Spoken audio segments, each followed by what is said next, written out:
무엇을 그리워하십니까? 라는 제목으로 말씀을 좀 나누려고 합니다. 병 중에는 향수병이라는 게 있잖아요. 자라는 고향을 잊지 못해서 먼 땅에서 그리워하는 것, 이게 향수병입니다.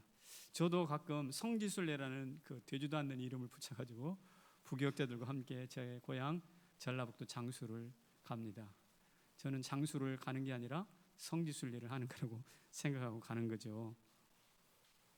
가면 피부치가 없기 때문에 아무도 반기는 사람 없어요. 그런데 그 땅에 가까이 가면 갈수록 가슴이 뛰고 가까이 가면 갈수록 마음이 편안해져요.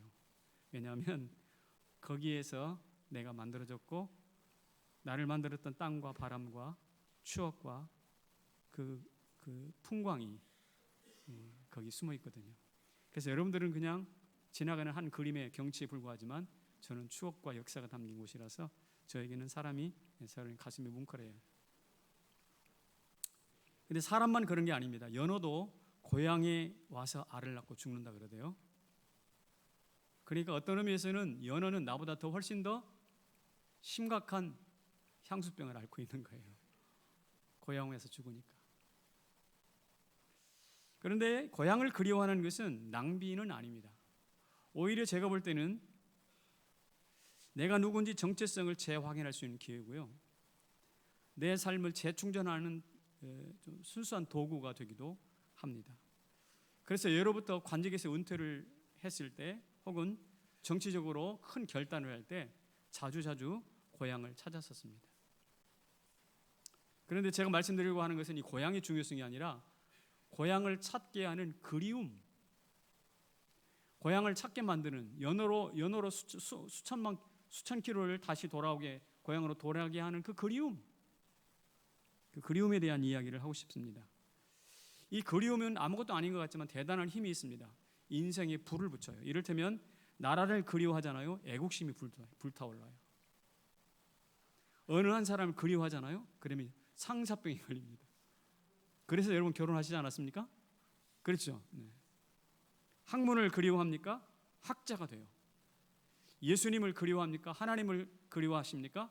그렇다면 그 가슴속에 믿음이 불타올라요. 이런 측면에서 그리움이라는 것은 그냥 해프게 우습게 볼 일은 결코 아닌 것 같아요. 다음 시는 서정주의 시에다가 시인데 거기다가 가수 송창식이 곡을 붙였습니다. 가사를 좀 먼저 읽어볼까요? 시작. 눈이 부시게 푸르른 날은 그리운 사람을 그리워하자. 저기 저 가을 꽃자리 초록이 지쳐 단풍 드는데. 그리운 사람 그리워해보자.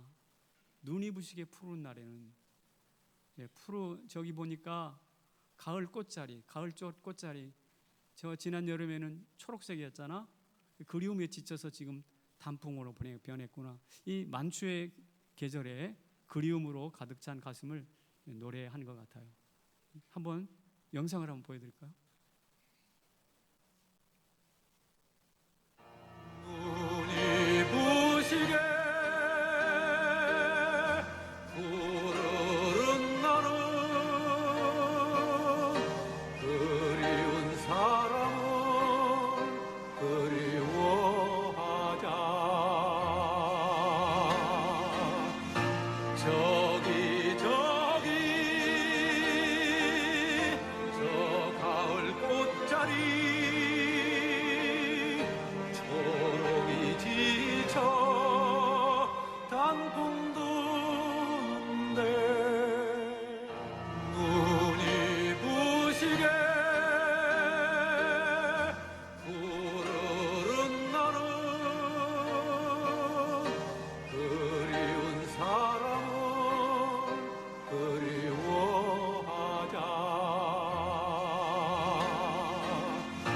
저기 저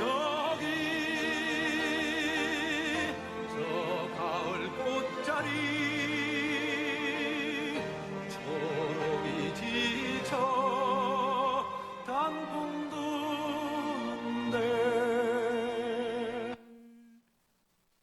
초록이 지쳐 단풍 드는데 저는 저 부분이 참 가슴에 와서 닿아요.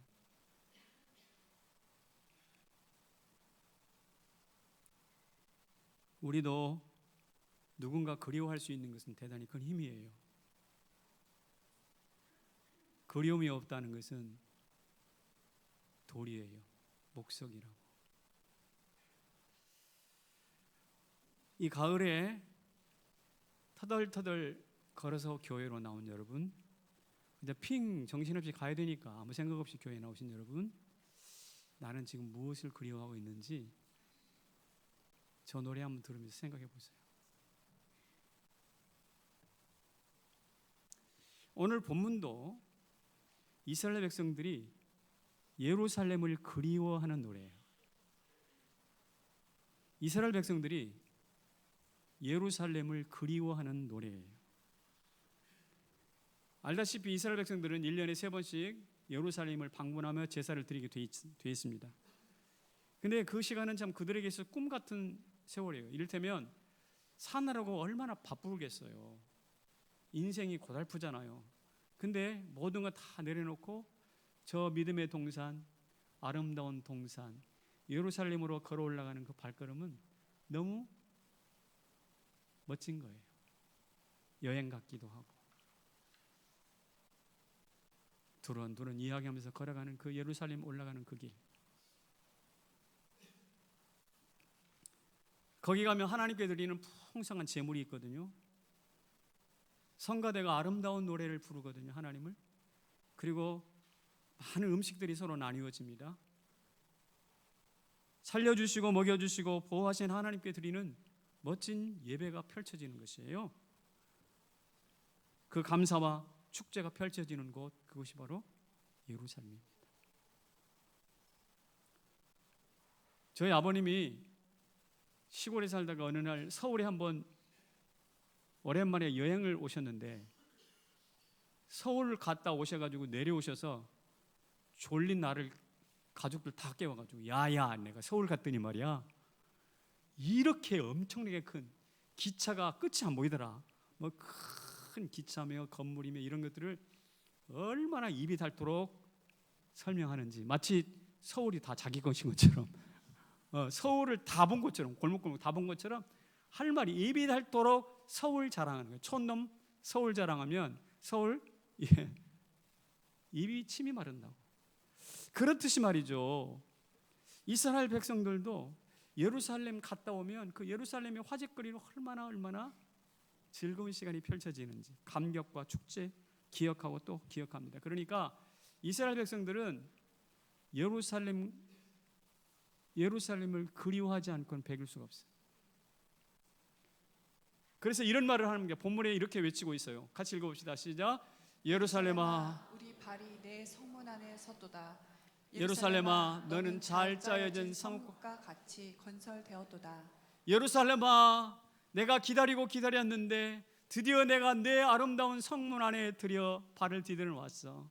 그리고 내 아름다운 모습을 보니까 얼마나 아름답게 잘 짜여 있는지, 얼마나 아름답게 잘 짜여 있는지, 내가 얼마나 기다려왔던 예루살렘인가 하면서 예루살렘 안에 발을 디딘 것을 노래하고 있습니다. 이스라엘이 예루살렘을 그리워했는데 여러분들은 지금 무엇을 그리워하고 계십니까?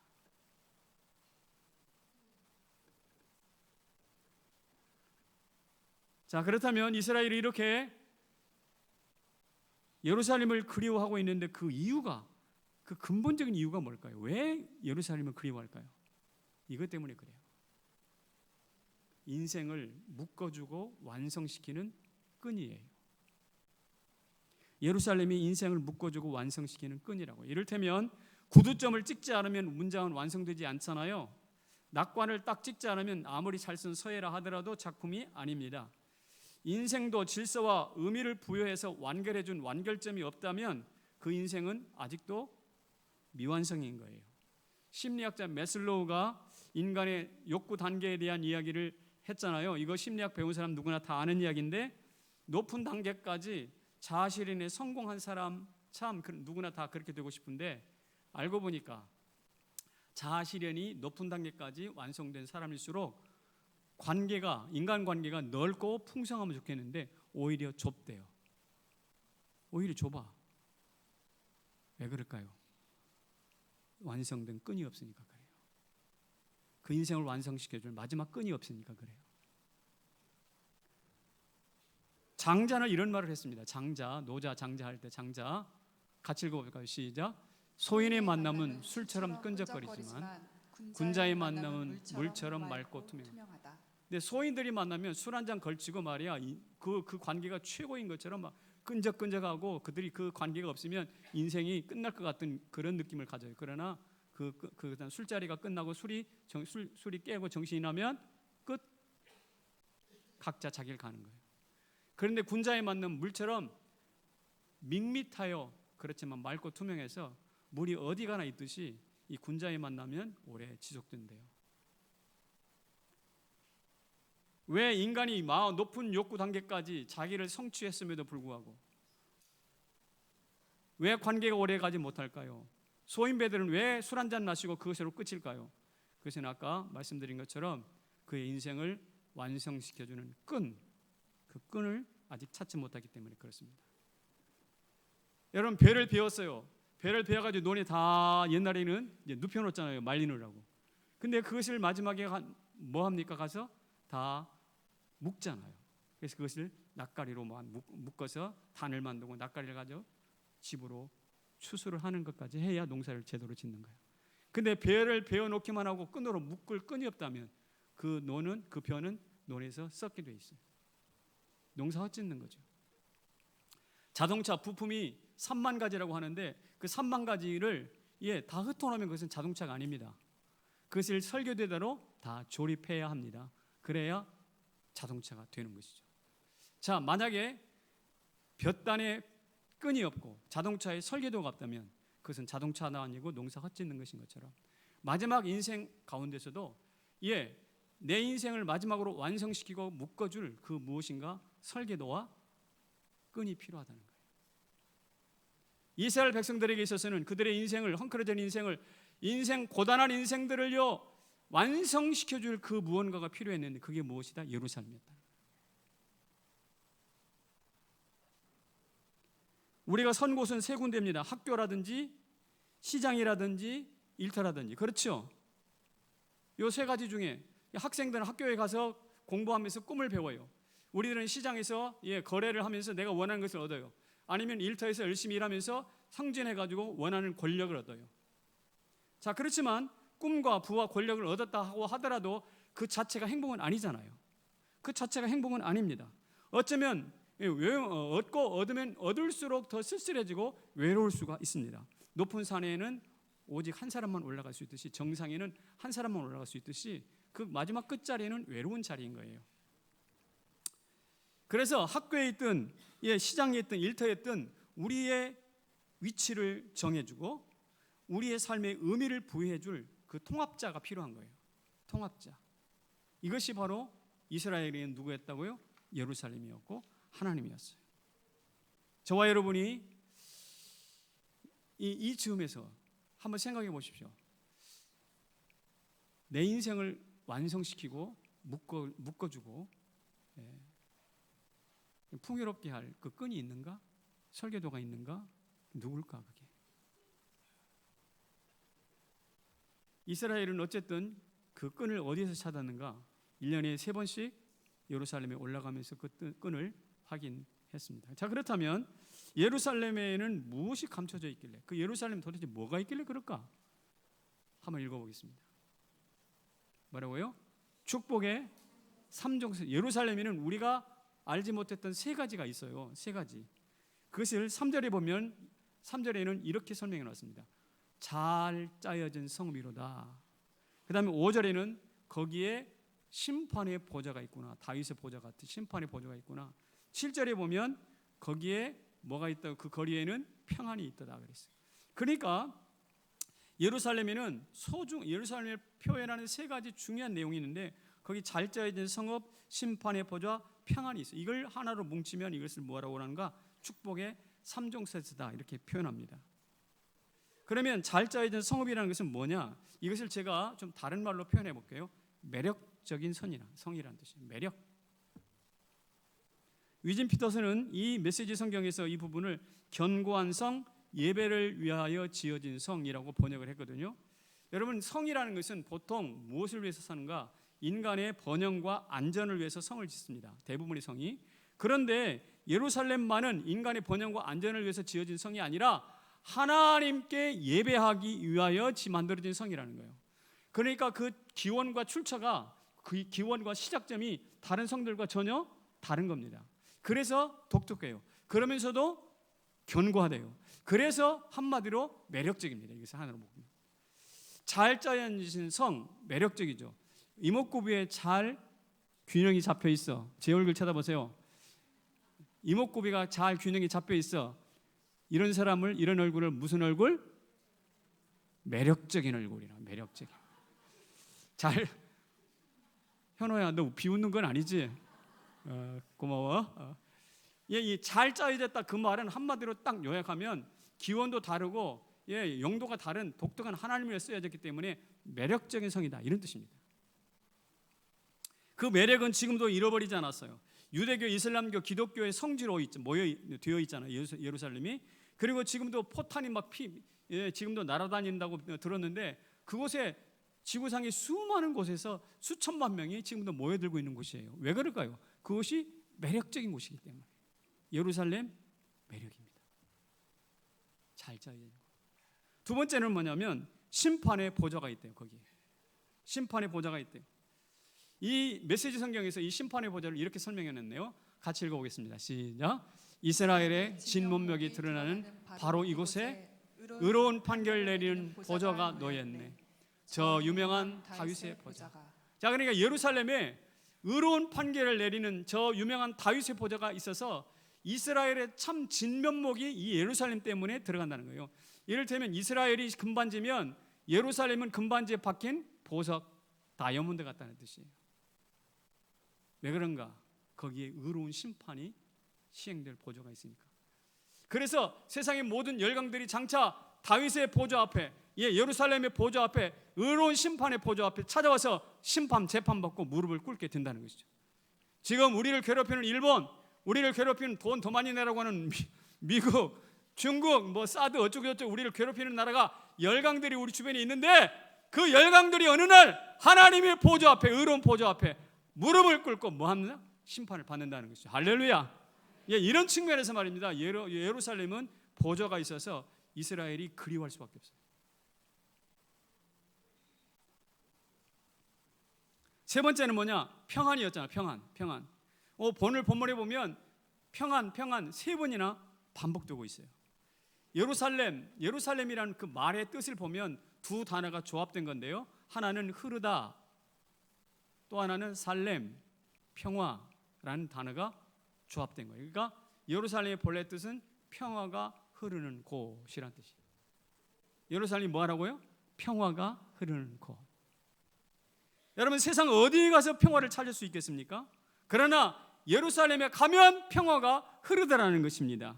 하늘과 땅이 그곳에서 평화를 누리고 죄인과 죄인, 민족과 민족들이 함께 손을 잡고 장차 평화를 누릴 곳, 세상의 악의 다툼이 무너지고 평화가 흘러서 근심 걱정이 멈추어지는 그곳, 푸르른 새싹이 다시 돋아나는 곳, 그것이 바로 예루살렘, 평화가 흐르는 곳이었어요. 자, 제가 지금까지 예루살렘의 세 가지 특징, 축복의 3종 세트를 이야기했습니다. 잘 짜여져 품위 있게 보이는 매력, 누구도 허물 수 없는 심판의 보좌, 하나님으로부터 흘러나오는 평안. 이것이 예루살렘에 감춰져 있단 말이에요. 그래서 지금 예루살렘에 이스라엘 백성들이 올라가면서 그리워하는 것이죠. 저는 여러분에게 다시 한번 묻겠습니다.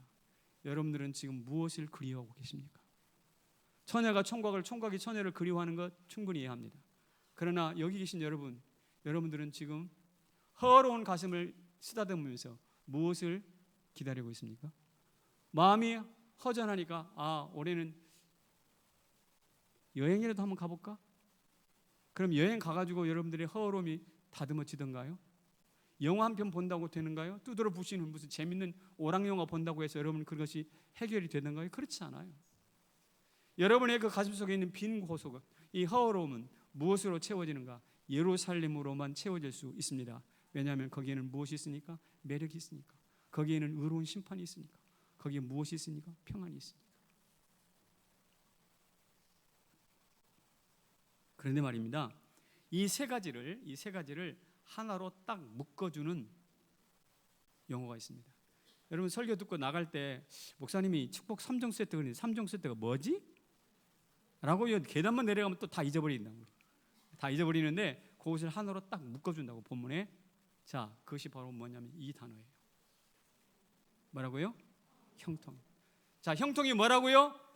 매력입니다. 의로운 심판의 보좌입니다. 그리고 평안입니다. 이 세 가지가 모여 있을 때, 묶여 있을 때 거기에 형통인데, 그것이 바로 예루살렘에 있고, 예루살렘을 그래서 갈망하고 예루살렘을 그리워하는 사람 뭐 한다고요?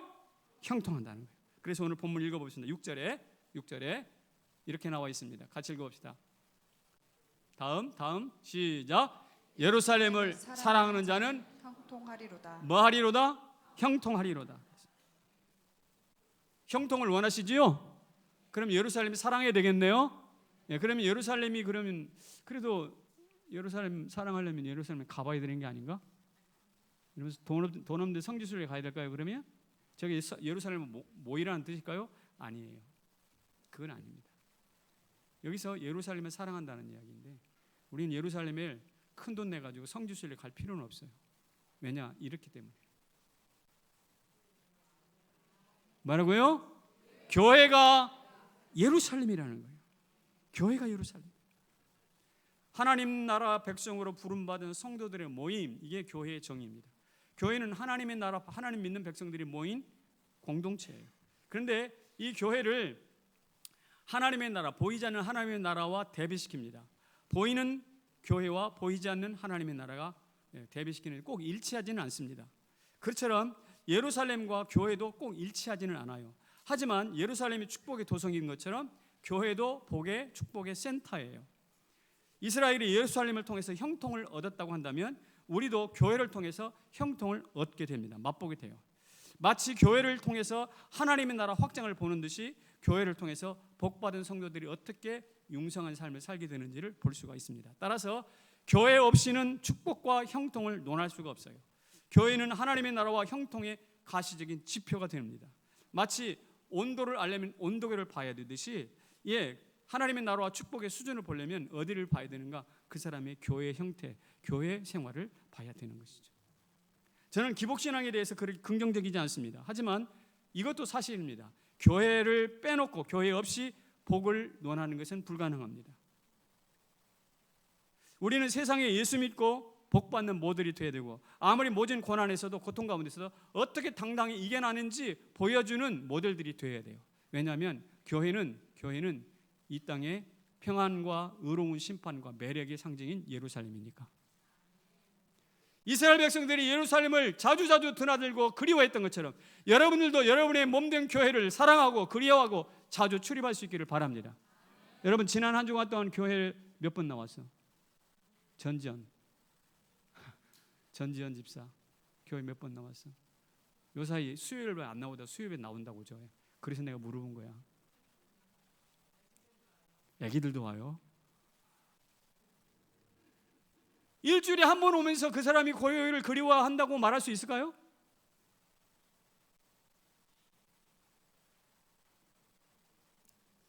그래서 저는 여러분에게 이렇게 다시 한번 질문합니다. 당신은 교회를 그리워합니까?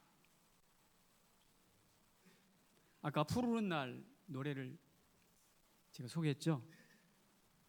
눈이 부시게 푸르른 날은 그리운 사람을 그리워하자. 저기 저 가을 꽃자리 초록이 지쳐 단풍 드는데. 제가 저 가사를 좀 바꿨습니다. 바꿔가지고 이렇게 했어요. 한번 읽어볼까요? 시작. 마음 아파서 한숨 쉴 때. 잠깐만. 그렇게 막 쭉쭉쭉 읽지 말고 국어책 읽듯이 마음 아파서 한숨 쉴 때. 시작. 마음 아파서 한숨 쉴 때 그리운 그곳을 그리워하자. 저기 저 믿음의 첫 자리 예루살렘에 올라가면서.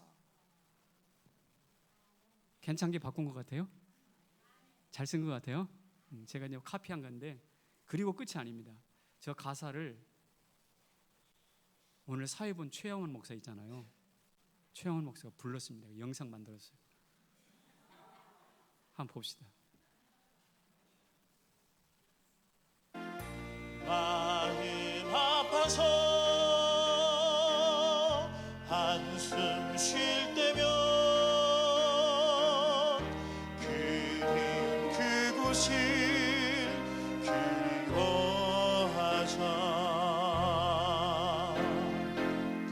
저기 저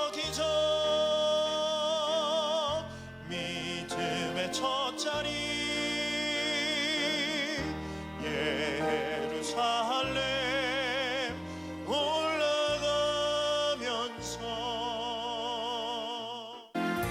마음 아파서 한숨 쉴 때면 그리운 그곳을 그리워하자. 저기 저 믿음의 첫자리 예루살렘 올라가면서.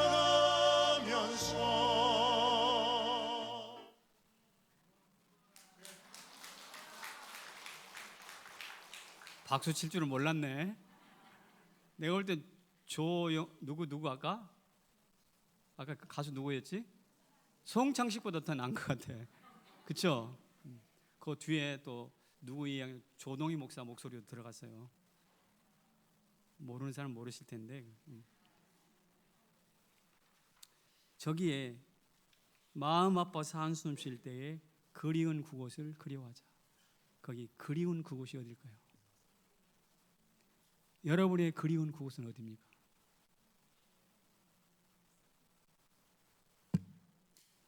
남편과 아내가 처음 만났던, 첫눈 맞았던 그 자리.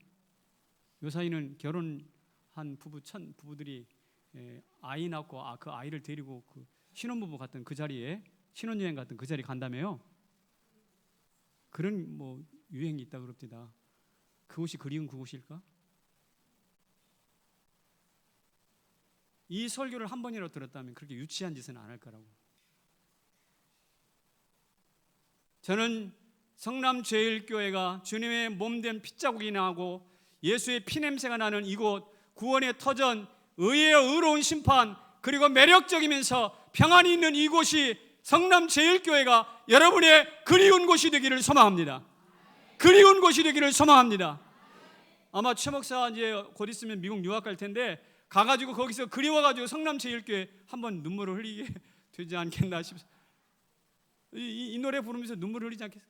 우리 조자행 목사 다른 교회 가가지고 이제 서광교회 가가지고 그리운 그 그리워하자 노래 부를지도 모르겠어요. 여러분에게 다시 묻습니다. 여러분이 인생이 외롭고 쓸쓸할 때 어디 가고 싶습니까? 여행을 가고 싶습니까? 영화를 보고 싶습니까? 어디 따뜻한 찻집에 가서 차 한잔 마시고 싶습니까? 예, 그건 나쁘지 않겠지만 그것은 유치한 일이에요. 하나님의 보혈, 예수 그리스도의 사랑과 은혜가 평안과 매력과 공의와 은총이 머무는 성남제일교회, 이 교회 그리워하시길 바랍니다. 자주 좀 오세요. 주일날 자주 좀 오세요. 우리 교회가 주중에도 계속 사람이 들락거리는 교회이긴 한데 아직도 부족한 것 같아요. 많이 교회에 들락거리셨으면 좋겠습니다. 여러분, 군대 가는 아들을 그리워하죠. 왜 그래요? 그 군대 가는 아들은 내 아들이기 때문에 그리워하는 거예요. 아들이 뭐 특별한 자격이 있어 그런 게 아니잖아요. 예? 하나님이 우리를 성도 삼은 것도 우리의 특별한 훈련 혹은 뭐 자격 이것 때문에 아들 삼은 거 아니에요. 그냥 조건 없이 은혜를. 그렇다면 나도 교회가 조건 아프고 떠나서 교회가 어쩌고 저쩌고 이런 여러 가지 조건을 떠나서 이 교회를 뭐 해요? 그리워했으면 좋겠어요. 뜨겁게 사랑하고. 특별히 무질서한 삶을 사는 자가 있습니까? 그 사람이야말로 교회 와야 됩니다. 교회는 조밀하게 잘 짜여진 도성이기 때문에, 교회는 탁월한 교리가 있고 정교한 양육체계가 있어요. 그래서 교회 와야 돼요. 교회는 무법한 자들 와야 합니다. 꼭 와야 됩니다. 왜냐? 교회에 오면 엄미한 심판의 보좌가 있어서 어떻게 사는 것이 똑바로 사는 것인지를 가르쳐 주기 때문에 그래요. 각종 분쟁에 휘말린 성도가 있습니까? 역시 교회에 와야 합니다. 왜? 교회는 그 분쟁을 녹이고 평화를 만들어내는 평화의 강이 흐르고 있기 때문에 그렇습니다. 여러분 2차 대전 때 유대인들이 600만 명이 가스실에서 죽음을 당했죠. 전례 없는 인종 청소를 시작했습니다. 얼마나 사무치는 슬픔이며 아픔입니까? 그래서 역사가들은 이것을 놓고 비아냥댔어요. 뭐라고? 여호와 하나님이 살아계시다면 어떻게 자기 백성을 600만 명이나 가스실에서 죽이냐? 그런 하나님은 무능한 하나님이고 그런 무능한 하나님이라는 것은 없는 것보다 낫다. 이렇게 이야기를 했어요. 참 가슴에 와닿는 비판이었어요. 비아냥이었죠. 그런데 그 사람은 한 군데만 봤어요. 역사 속에 펼쳐지는 한 군데만 봤다고. 한쪽 눈만 애꾸눈이란 말이에요. 한쪽을 또 봤어야 돼요. 그 봐야 되는 게 뭔지 아십니까? 사람들이 이렇게 죽어나가는 마당에 한 군데서는 무엇이 시작되고 있는가? 2000년 전에 이미 없어져 버리고 역사 속에서 그 자취도 남지 않는 이스라엘이란 나라가 2차 대전 중에 계획되고 만들어져서 1948년 이스라엘 땅에서 건설됩니다. 사람 죽은 것만 보고 2000년 동안 없었던 자취도 없었던 나라가 다시 생기는 것을 보지 못했기 때문에 그렇게 하나님은 없다라고 말할 수 있는 것이죠.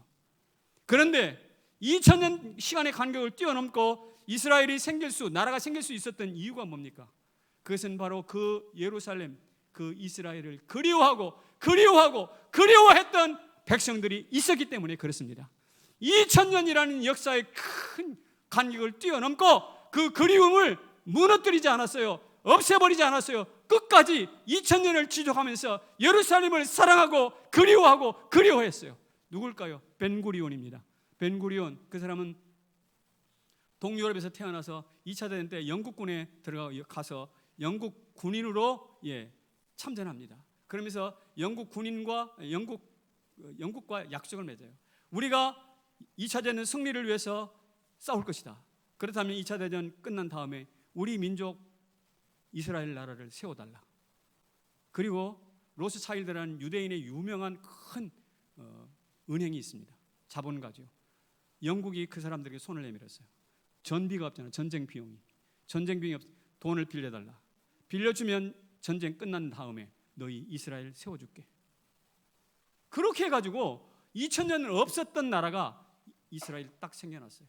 여러분 600만 죽은 건 아쉬운 일입니다. 그러나 없었던 나라가 2000년 만에 다시 생겨난 것이야말로 어쩌면 이거보다 더 큰 기적이야. 그런데 이 기적이 어떻게 해서 나타났다고? 그리워하는 사람으로 나타났어요. 벤구리온 그리워해요. 그는 대통령이 사직한 다음에 저 광야로 들어가서 조용히 인생을 마칩니다. 얼마나 그 땅을 사모했다면 그 땅을 떠나지 않아요. 한 사람이 민족과 예루살렘을 사랑할 때 어떤 일이 나타나는지를 제가 보여드렸습니다. 이게 그리움의 위력입니다. 유치하게 어디 가서 차나 마시고 어디 여행이나 하는 것에 여러분의 그리움이 해소된다고 생각하지 마십시오. 저는 여러분의 그리움의 유일한 대상이 있다면 이스라엘이 예루살렘을 그리워하듯이 오늘 성도라면 예수 그리스도의 사람이라면 그는 교회를 그리워하고 사랑해야 된다고 믿습니다. 이것이 아니면 우리는 신앙생활 엉뚱한 것으로 가게 돼요. 수많은 건축가들이 교회에서 영감을 받았습니다. 레오나르도 다빈치에서부터 저 스페인의 유명한 가우디 성당을 건설한 가우디처럼 또 수많은 작가들도 영감을 받았어요. 교회에서 철로역정의 존 버년으로부터 시작해서 러시아의 문호 톨스토이에 이르기까지. 근데 그 사람들이 어떻게 영감을 받았을까요? 교회에서 역시 그리워함, 진리를 그리워함으로 영향을 받았어요. 오늘 시인은 선포합니다. 예루살렘을 사랑하는 자는 형통하리로다. 저는 이것을 바꾸겠습니다. 어떻게 해요? 이렇게 바꾸겠습니다. 교회를 그리워하는 자는 뭐 하리라?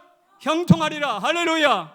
여러분 정말 형통을 원하십니까? 여러분 인생에 매력이 있고 여러분 인생에 의가 있고 여러분 인생에 평안이 있기를 원하십니까? 그것이 형통인데 그 형통을 원한다면 어떻게 하라고요? 이스라엘이 예루살렘을 사랑했듯이 우리는 교회를 그리워해. 영화 사운드 오브 뮤직은 아무리 봐도 또 보고 싶은 영화 아닙니까? 저는 푸른 날을 지난 며칠 동안 좀 들으면서 반복해 들으니까 그 가수와 시인이 그 그리워했던 정서가 뭔지 조금 이해가 되더라고요. 그것을 들으면서 말입니다. 생각해 봤어요. 왜 영화는 다시 보고 왜 시는 다시 꺼내 읽을 줄 알면서 왜 교회는 그리워하지 않지? 왜 하나님은 그리워하지 않지? 우리 안에 가장 큰 결점이 있다고 한다면 그리움의 상실이야. 부부가 그리움을 상실하면 깨져. 친구 그리움을 상실하면, 애인 관계 그리움을 상실하면 깨져 돌아서게 돼 있다고. 그것만 그런 게 아니라 성도도 교회 그리움 상실하면 신앙이 낙후돼요. 성남 제1교회 성도 여러분, 영화를 다시 보고 또 보고 음악도 다시 보고 또 듣는다면 오늘 우리는 그보다 더 큰 열정, 그 더 큰 그리움으로 우리 하나님과 교회를 그리워하시기를 주의 이름으로 축원합니다. 저를 한번 보십시오. 저 잘생겨서 보라는 건 아닙니다.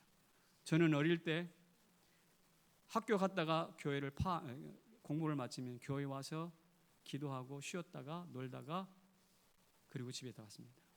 교회는 저의 놀이터였어요. 교회는 저의 안식처였어요. 교회에서 찬송하면서 교회에서 오르간을 배웠어요.